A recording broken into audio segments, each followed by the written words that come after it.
দেখো বন্ধুরা, মিঠু পুজো দিচ্ছে। দেখো পুজো মানে আর কি শুরু করে দিয়েছে। আমরা নিজেরাই ঘরে পুজো দিই, ঠাকুরমশাই ডাকি না আমরা।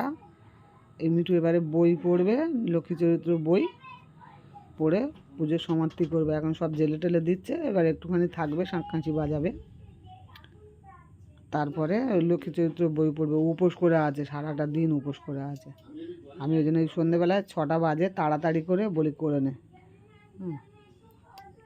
ঠাকুরমশাই আমাদের এইখানটায় খুব সমস্যা, দিনের বেলায় পাওয়া যায়, কিন্তু আমার একটু বাজার টাজার আনতে দেরি হয়ে গেছে। ঠাকুরমশাই বাবু আর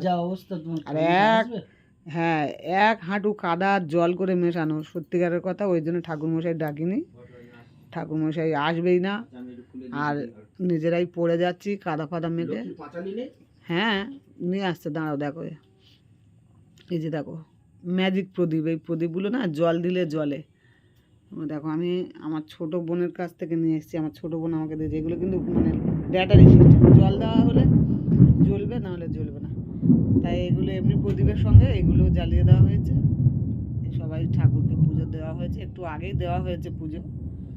আর 6টা বাজে, তাই জন্য সব ঠাকুরকে পুজো দেওয়ার পরে নিজে মা লক্ষ্মীর কাছে বসেছে, বসে এবার পুজো করবে। এই যে বামনি বসে আছে, এই যে বামনি নমস্কার করছে, বামনি পুজো করবে। বামনি খুব কষ্ট করছে সারাটা দিন। বামনি পুজোটা দিয়ে টিয়ে একটুখানি জল ফল খেয়ে নেবে, তাড়াতাড়ি নাও, ঠাকুরের কাছে নম করো।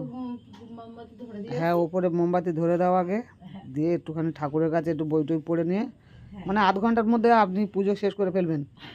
আচ্ছা ঠিক আছে।